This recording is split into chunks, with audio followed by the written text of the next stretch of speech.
श्लोक संख्या 182। जो प्रीतम श्री कृष्ण की संग रूपी सुधा का अनुभव करती है, बार बार भविष्य की सोचती है, श्याम सुंदर के साथ भावी लीला के सुरत रस में अनुराग से परिपूर्ण है, रति कला की शत शत भंगिमाओं को व्यक्त करती है, कारुण्य से विगलित देह है, कटी तट की कांची कला की रवकारिणी है और चरणों से प्रेमामृत रस श्रावणी है, वे ही श्री राधा मेरी गति हो। सप्त गुणवती श्री राधा। श्रीपाद की श्री राधा रानी की उत्तर गोष्ठकालीन विरह अवस्था की जो स्फूर्ति हुई, उसे उन्होंने पिछले श्लोक में व्यक्त किया था। वो स्फूर्ति अविराम चल रही है, स्फूर्ति में विराम नहीं हुआ। श्री कृष्ण उत्तर गोष्ठ में आगमन करते हैं और सखियां विरह आर्त श्रीमती को स्वच्छंद रूप से श्री कृष्ण दर्शन करा उनका विरह ताप शांत करने के लिए उन्हें पुष्प चयन करने के बहाने उद्यान में ले गई हैं। मेल कराती हैं इस टाइम पर। देखते देखते ब्रज सुंदरियों के त्रिषित नयन चकोरों की पिपासा शांत करते हुए उनके भाग्य आकाश में ब्रजकुल चंद्रमा का उदय हुआ। श्री राधा माधव एक दूसरे के दर्शन कर तीव्र विरह ज्वाला से मुक्त होकर प्रेमानंद रस में मग्न हो गए। लोक लज्जा के भय से सुबल आदि प्रिय नम्र सखा राधा दर्शन से आनंद रस में मग्न हुए कृष्ण को और ललिता आदि सखियां कृष्ण दर्शन से प्रेम रस में मग्न हुई श्री राधा को इस प्रकार आशान्वित करके कि शीघ्र ही तुम दोनों का मिलन होगा, उनके घर ले गए। श्रीपाद किंकरी के रूप में छाया की तरह श्री राधा के निकट हैं और उनकी परिचर्या में लगे हैं। घर पहुंचकर प्रेमोन्मादित श्रीमती बराबर प्रीतम श्री कृष्ण की संग सुधा का अनुभव करने लगी। वो विशाखा से कहती है, हे विशाखे, ये धृष्ट रमणी लंपट मार्ग के बीच बलपूर्वक आक्रमण कर मेरी नीवी से हाथ लगाना चाहता है। तुम क्या कौतुक देख रही हो? मैं जोर जोर से रो रही हूं, फिर भी सती श्रेष्ठ मुझे छोड़ता नहीं। हे सखी, तुम द्रुत गति से घर जाकर आर्या को यहां बुला लाओ। श्रीमती सदा प्रिय का संग सुख अनुभव करती है। नाम इसमें लिखे ना, जो जटला से भय खाती है। हाँ, जटला से। अर्थात क्या मिलन, क्या विरह, सर्वदा ही प्रिय संग अमृत रस का आस्वादन करती है। प्रेमवती का ये प्रिय संग अनुभव मिलन की अपेक्षा विरह में और भी प्रगाढ़ है। प्रिय संग अनुभव के विषय में मिलन और विप्रलंब में विरह ही श्रेष्ठ है। मिलन काल में प्रियजन को एकाकी ही प्राप्त किया जाता है, किंतु विरह में त्रिभुवन तन्मय हो जाता है। वही तो उसने कहा ना, मौली श्री ने, जब महात्मा बुद्ध पधार गए तो मौली श्री हंसने लगा, आनंद रोने लगा। आनंद का चचेरा भाई था जो उनकी परिचर्या में रहता था। तो उन्होंने पूछा गया कि तुम रोए क्यों और तुम हंसे क्यों? मौली श्री ने कहा, वो ज्ञानी था, उसका आगे मुझे गुरु जी के दर्शन करने यहाँ आना पड़ता था, अब वो विभू हो गए हैं तो मैं जहाँ चाहूँ उनके दर्शन करूँ, इसलिए मैं हंस रहा हूँ। आने जाने की व्यादा करते। आनंद ने कहा कि जिस शरीर से प्रेम किया, उसकी परिचर्या करी, अब वो देखने छूने को नहीं मिलेगा, मैं इसलिए रो रहा हूँ। दोनों ही ठीक है, दोनों ही ठीक। रुचि की बात, जो भावुक है उनके लिए रोना ठीक है और जो ज्ञानी है उनके लिए हंसना ठीक है। अगले ही क्षण श्रीमती विरह की उन्मादना में सखियों से कहती है, सखी, मेरे प्रीतम कहाँ हैं? मैं इस पथ पर क्या कर रही हूँ? ये ग्रह पुष्प वाटिका में स्थित है अथवा गुरुपुर में? बताओ, इस समय संध्या है, प्रातः काल है या रात्रि काल है? मैं सोई हूँ या जगी? ये बताओ। ये सुनकर सखियों ने प्रेमोन्मादिनी श्री राधा से कहा, हे कमलमुखी, तुम अभी अभी उद्यान से घर आई हो। तुम्हारे प्रीतम ब्रज विधु कुंज में तुम्हारे साथ विविध विलास कर अपने घर गए हैं। उनके आदर्शन से माता पिता को जो खेद हुआ है, उसे शांत करके वे तुम्हारे नयन रूपी उत्पलों को विकसित करने के लिए शीघ्र ही आएंगे। इसके पश्चात इंदु प्रभा सखी के मुख से श्री कृष्ण की गोदोहन आदि लीलाएं और कृष्ण प्रेरित वृंदावन संकेत कुंज में अभिसार की वार्ता सुनकर श्रीमती ने परम आनंद प्राप्त किया। अब श्रीमती भूयो भव भावनी है, पुनः पुनः भावी यत तद्भावयति यसा, अर्थात प्रीतम के साथ अपनी भावी लीलाओं के बार बार चिंतन से पुलकित है। इस प्रकार मिलन उत्कंठा से अधीर श्रीमती ने सखियों के साथ कृष्ण का अधरामृत भोजन कर किंचित विश्राम किया। उधर संकेत कुंज में श्याम सुंदर का मधुर वेणु बज उठा। वंशी ध्वनि सुनकर उत्कंठित श्रीमती अनुराग से भरकर अभिसार के लिए चल पड़ी। श्रीपाद किंकरी के रूप में उनके साथ हैं। श्रीमती की भाव चेष्टाएं देखकर अनुभव कर रहे हैं कि स्वामिनी लीला पंचम रागिणी है, अर्थात वो भावी लीला में श्याम सुंदर को विविध मिलन आनंद देने के लिए अनुरागवती है। भावी लीला की स्मृति में सुरत रस की शत शत तरंग मालाएं महाभाव के अंग में खेल रही हैं। किंकरी श्रीमती की कृपा से सब समझती है। किंकरियों से श्रीमती की कोई बात छिपी नहीं है। लीला पंचम रागिणी के भाव का अनुभव किंकरी के हृदय में विद्यमान है। परम अनुराग से भरी श्रीमती संकेत कुंज में उत्कंठित नागर के साथ आ मिली है। कुंज में निविड़ युगल विलास चल रहा है। किंकरी कुंज रंध्रों पर नेत्र रखे देख रही है और श्रीमती को रति कला की शत शत भंगिमाओं को व्यक्त करने वाली इस रूप में अनुभव कर रही हैं। ये सभी रति कलाएं मादन रस से प्रकट हुई है। अप्राकृत नवीन मदन आत्महारा हैं। रति कला की वचित्री के व्यक्त होने के समय श्रीमती की कटी की कांची मुखरित हो उठती है। शब्द योगी किंकरी अब श्रीमती को कटी तटे कांची कला राविणी के रूप में भी अनुभव करती है। ललित वलिया कांची थी, तीनों चीज कुंज रस में जी बजती है। विलास का अवसान। ललित वलिया कांची ने किंकरी ने कुंज में प्रविष्ट होकर रति श्रांत श्री युगल की विविध परिचर्या का सौभाग्य प्राप्त किया है। किंकरी ने सेवा में मानो अपने प्राण उड़ेल दिए हैं। उसकी सेवा परिपाटी को देखकर श्रीमती उससे परम प्रसन्न है। उनके नयन द्वारों से किंकरी पर घन घन करुणा राशि झरी पड़ती है। इस समय वो करुणा से विगलित देह हैं। श्रीमद रघुनाथ दास गोस्वामी पाद ने अपने राधा शतनाम स्तोत्र में करुणा विद्रव देहा नाम प्रकट किया है, अर्थात सामान्यतः करुणा से चित्त के विगलित होने की ही बात सुनी जाती है, किंतु श्री राधा की देह भी करुणा विगलित है। अंत में किंकरी को श्रीमती के श्री चरण संवाहन का सौभाग्य प्राप्त होता है। वो श्री चरणों की सुषमा देखकर श्रीमती के पदयो प्रेमामृत श्रावणी नाम की सार्थकता अनुभव कर लेती है। क्या नाम है? पदयो प्रेमामृत श्रावणी, प्रेम के अमृत को स्राव करने वाली। श्री चरणों से मानो अजस्र प्रेमानंद रस प्रवाहित हो रहा है, जिसके एक बिंदु के आस्वादन का सौभाग्य पाकर भक्त का चित्त मधुकर सब कुछ भूलकर सदा सदा के लिए इसी रस में मग्न हो जाता है। श्री चरणों के माधुरी रस में किंकरी का चित्त तन्मय है। सहसा स्फूर्ति में विराम आ जाता है। श्रीपाद को लगता है जैसे वो प्रेम के नंद कानन से एकाएक विरह की मरुभूमि पर आ गिरे। उनके चित्त में विपुल दैन्य का उदय हो जाता है।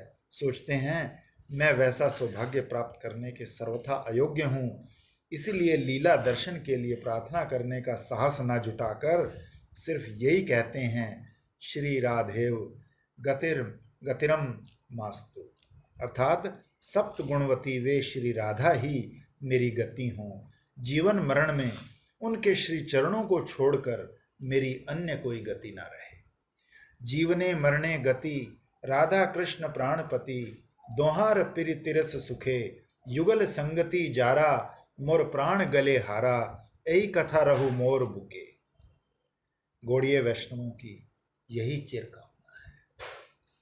श्लोक संख्या 183। जो कोटि चंद्र प्रभा हासिनी नवीन सुधा से भी अधिक सुमिष्ट संभाषणी है, जिनके वक्षोज युगल की शोभा कनक कुंभों की गर्व संपदा नाशनी है, जो चित्रग्राम वासिनी है, नव नव प्रेमोत्सव उल्लासनी है, वृंदावन विलासिनी है, क्या वे ही श्री राधा एकांत में मेरी उल्लासिनी होंगी। श्री राधा के अन्य सप्तगुण। श्री राधा रानी के श्री चरणों के अतिरिक्त श्रीपाद की अन्य गति नहीं है। श्री राधा के बिना उन्हें विश्व सूना लग रहा है। उन्होंने अपनी स्फूर्ति में लीला के माध्यम से श्रीमती के 7 गुणों का परिचय प्राप्त किया था। वो उन गुणों का उल्लेख पिछले श्लोक में कर चुके हैं। गुणे करे मन पागल। श्रीपाद सोचते हैं, ऐसी गुणवती के श्री चरणों के दर्शन और सेवा के बिना जीवित रहने से क्या लाभ। वो श्रीमती के अभाव में अपने जीवन को निष्फल मान रहे हैं। इसी समय श्रीमती की करुणा से उन्हें स्फूर्ति प्राप्त होती है। उसी लीला का स्मरण हुआ है और श्रीपाद श्री राधा के अन्य 7 गुणों के माधुर्य का आस्वादन करते हैं। श्री राधा माधव एक दूसरे की ओर मुख किए विलास शैया पर लेटे हुए हैं। श्रीपाद किंकरी के रूप में श्री युगल की चरण सेवा में रत हैं, चरण सम्माहन कर रहे हैं। रसिक युगल परिहास रस में आलाप में मग्न हैं। श्रीमती सहस वदन में से प्राणनाथ से बातें कर रही है और श्याम सुंदर श्रीमती की हास्य माधुरी का आस्वादन कर रहे हैं। लगता है जैसे अप्राकृत नवीन मदन का मन श्रीमती की हास्य माधुरी के प्रवाह में किसी अपरिचित स्थान की ओर तैरता जा रहा है। श्याम के उस आस्वादन का अनुभव किंकरी के हृदय में है। हास्य की प्रभा से श्याम पागल हो रहे हैं। दासी उस हास्य की उपमा नहीं खोज पा रही। महाभाव के चेहरे पर महाभाव का हास्य, इसकी क्या कोई तुलना है। फिर भी इस जगत को उस जगत अतीत वस्तु का किंचित आभास देने के लिए कहते हैं कि उनकी हास्य छटा से कोटि चंद्रमाओं की प्रभा या कांति झर रही है। जिन गोविंद की ईशत हास्य चंद्रिका के एक कण के माधुर्य से समस्त व्रज सुंदरियों का अनंग सिंधु समुच्छलित हो उठता है, वो अनंत मधुर गोविंद भी श्रीमती के हास्य माधुर्य से आत्महारा हो रहे हैं। श्रीमती हंस हंस कर बातें कर रही है। नागर उस वचनामृत रस में मग्न है। काहिल काहिनी पूछिए कत बेरी।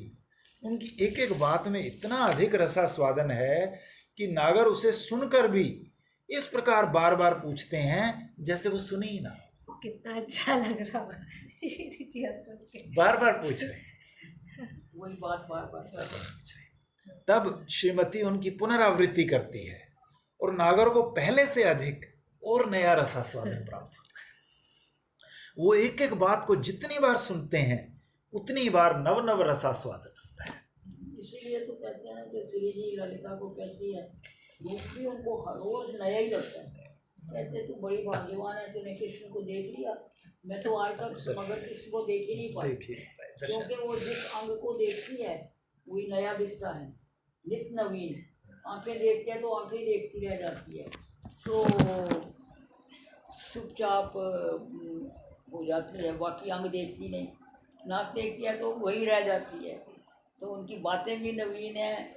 इसीलिए तो बोर नहीं ना होता भक्त जो है, उसके गुणावली से सौंदर्य माधुर्य से बोर नहीं होता, वो नित्य नया ही लगता है। श्री पाद पद्म सेवा में निरत किंकरी श्याम के अनुभव के माध्यम से समझ गई कि श्रीमती नव सुधा संभार संभाषणी है, जिनके संभाषण में नव नव सुधा माधुरी का अपूर्व संभार है। प्रत्यक्ष वही रोज कर कर के भी प्यास नहीं बुझती है। लोग कहते हैं कि ये नवीन नहीं है, प्यास ही नहीं बुझ रही है। भाई हम लोग रोज वही चिंतन करते हैं, पर रोज कुछ ना कुछ नया लगता है उसमें। प्रत्यक्ष जैसी अनुभूति परम रहस्य में सुंदर लीला के भीतर श्याम सुंदर के आस्वादन के माध्यम से किंकरी को राधा माधुरी का विचित्र आस्वादन प्राप्त हो रहा है। श्री युगल तो शत शत प्रकार के हास परिहास युक्त रसालाप के स्रोत में बहे जा रहे हैं। बात ही बात में कितने युग बीत जाते हैं। किंकरी के आनंद की कोई सीमा नहीं है।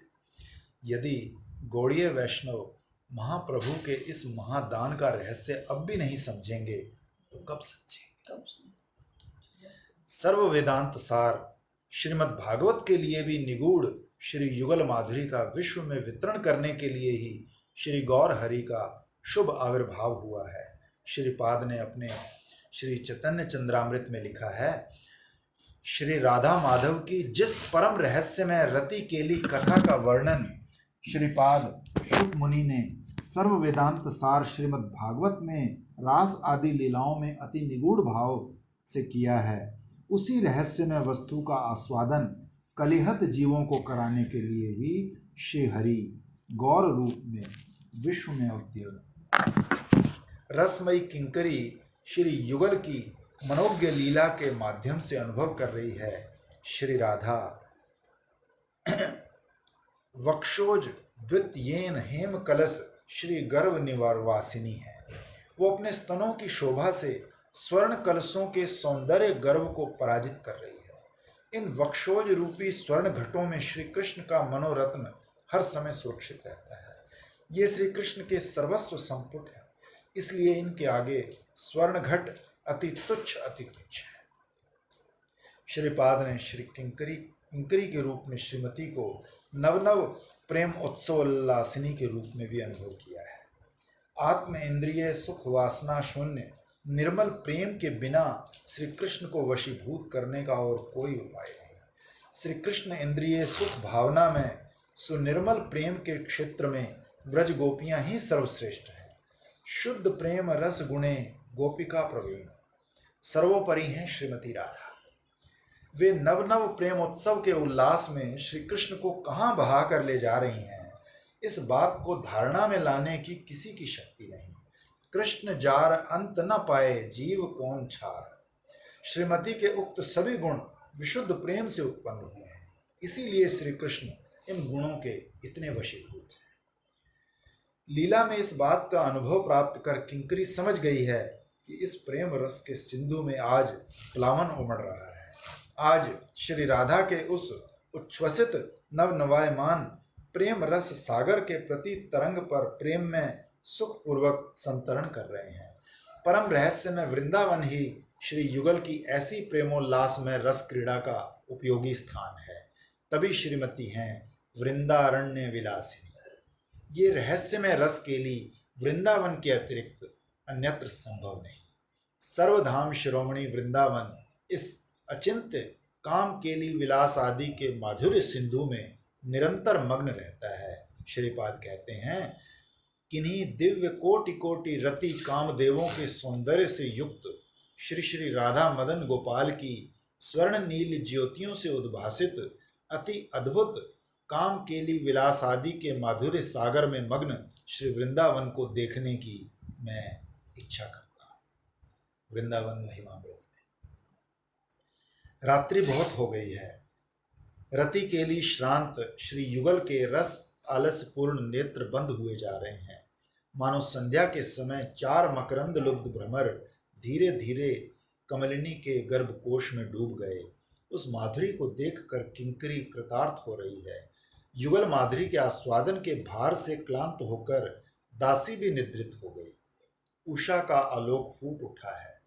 श्री युगल लोक लज्जा के भय से त्रस्त होकर अपने अपने भवन को जा रहे हैं। विदाई का करुण दृश्य अति मर्मस्पर्शी है। सखी मंजरियां भय से कातर हैं कि आज कहीं कोई राजकुमारी की गतिविधि लक्ष्य कर बैठे तो, किंतु श्रीमती जिस पथ पर चल रही हैं वो ग्राम्य पथ जन शून्य है। देखकर किंकरी राहत की सांस लेती है और अनुभव करती है कि श्रीमती चित्र ग्राम निवासिनी है, अर्थात वो जिस ग्राम में वास करती है वो ग्राम भी अति विचित्र है। तत्वतः सभी ब्रजवासी लीला परिकर हैं। श्री युगल के लीला रस की पुष्टि करने में परम सहायक है। श्रीपाद की लीला स्फूर्ति में विराम आ गया। वो विरह विषादित प्राणों से आर्ति से भरकर प्रार्थना करते हैं कि इतने गुणों से युक्त वृंदावन विलासिनी श्री राधा क्या एकांत में मेरी विलासिनी होंगी? अर्थात जटला कुटला भी तो परिकर है ना, तो इसलिए चमत्कार चंद्रिका में श्री जी कहती है ना, अरे मुझे तो जटला कुटला की प्रार्थना करनी चाहिए, नमस्कार करना चाहिए, इनके कारण ही तो मुझे 3-4 दिन एकांत में वो है ना लीला, कि 3-4 दिन वो एक कमरे में श्यामा सखी को बंद हो जाती हैं। तो ट्रंक में बंद करके लाते हैं ना। क्या मैं श्री युगल के निर्जन विहार में उन दोनों की सेवा का सौभाग्य प्राप्त करूंगा? श्लोक संख्या 184।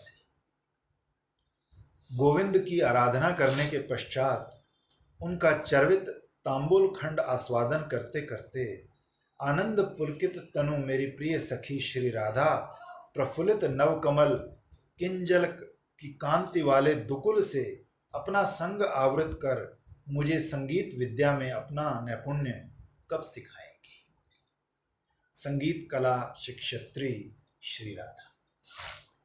श्रीपाद की स्फुरण धारा रह रह कर प्रवाहित है। इसमें है ना सखियों के प्रति हाँ जी। कि भाई विशाखा मुझे कब हाँ। सिखाएगी, तो चित्रा मुझे विद्या कब सिखाएगी। अच्छा लगेगा तो।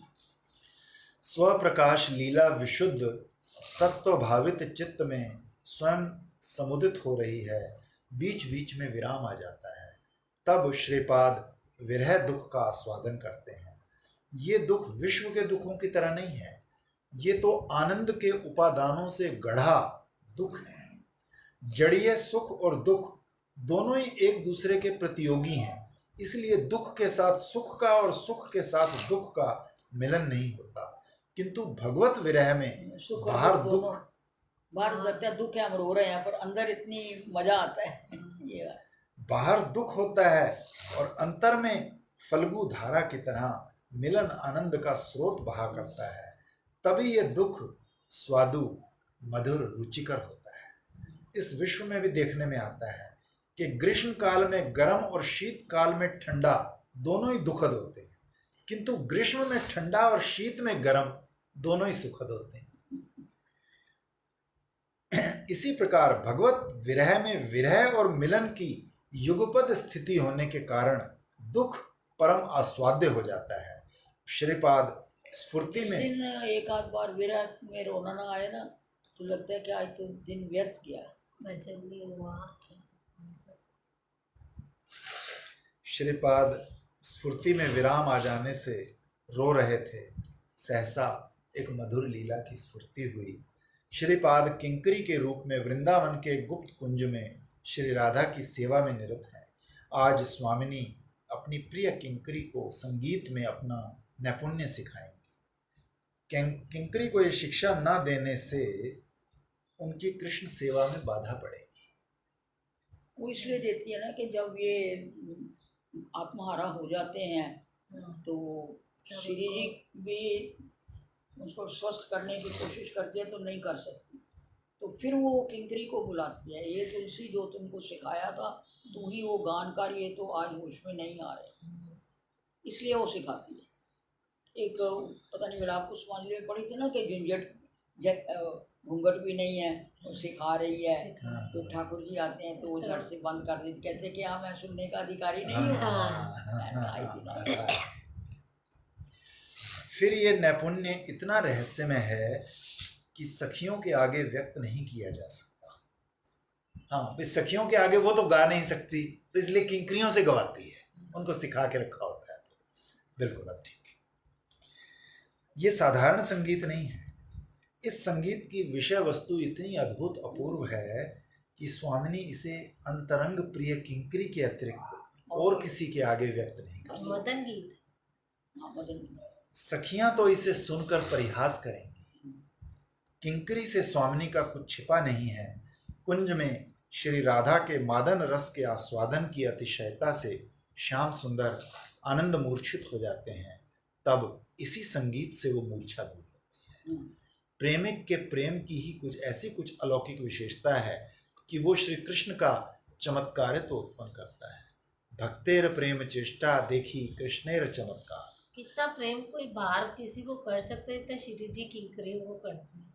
कितना अपनापन है।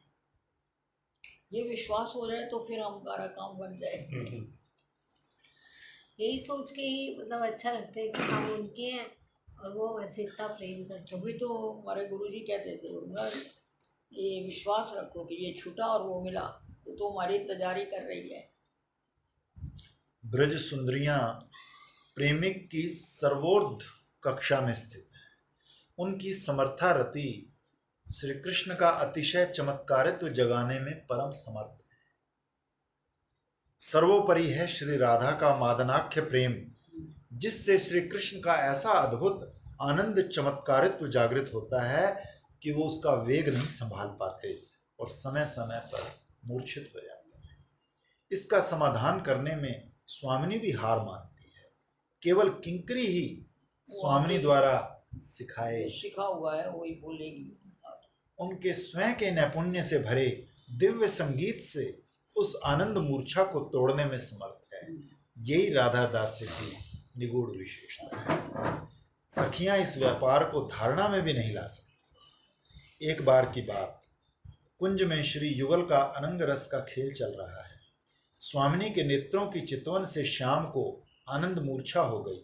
स्वामिनी कितनी ही चेष्टा कर रही है पर मूर्छा भंग नहीं होती। मोहन की चित्त तरी राधा माधुर्य सिंधु के अतलतल पर जा डूबी है। उस नौका का उद्धार करे ऐसा सुदक्ष नाविक कोई नहीं। स्वामिनी असमर्थ है। ऐसी अवस्था देखकर कुंज के बाहर किंकरी स्वामिनी से सीखा दिव्य मदन गान बड़ी निपुणता के साथ गाने लगती है। उस गायन को सुनकर नागर की आनंद मूर्छा दूर हो जाती है और वो क्रमशः लीला के योग्य होते हैं। गान की विषय वस्तु है रसराज और मादनाख्य महाभाव की विलास वचन। श्री राधा रानी स्वयं ही गायन का विषय है। कितना अच्छा गीत है ना। तभी रसराज और मादनाख्य महाभाव की विलास वचित्री। श्री राधा रानी स्वयं ही गायन का विषय हैं, तभी उनकी चेष्टा से मूर्छा नहीं टूटती। एक आश्रय तत्व की आवश्यकता है और श्री राधा किंकरी वो योग्य आश्रय। किंकरियों में भी श्रीपाद श्रीमती की परम अंतरंगा स्निग्धा किंकरी है। यही कारण है कि स्वामिनी उसे गुप्त कुंज में रहस्यमय गायन की शिक्षा दिया करती है। स्वामिनी अपने हाथों में वीणा लेकर किंकरी को गाना सिखाती है। एक तो गायन की अपरिसीम माधुरी, ऊपर से स्वामिनी का अमृत श्रावी कंठ स्वर और फिर वीणा के स्वर की अपूर्व झंकार।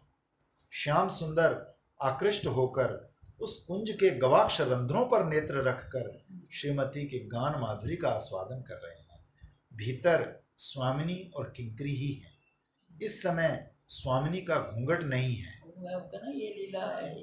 वीणा के तारों पर रत्न मुद्रिका से उज्जवल चंपक कलिकाओं से उंगलियां पड़ती हैं तो अपूर्व झंकार उठती है।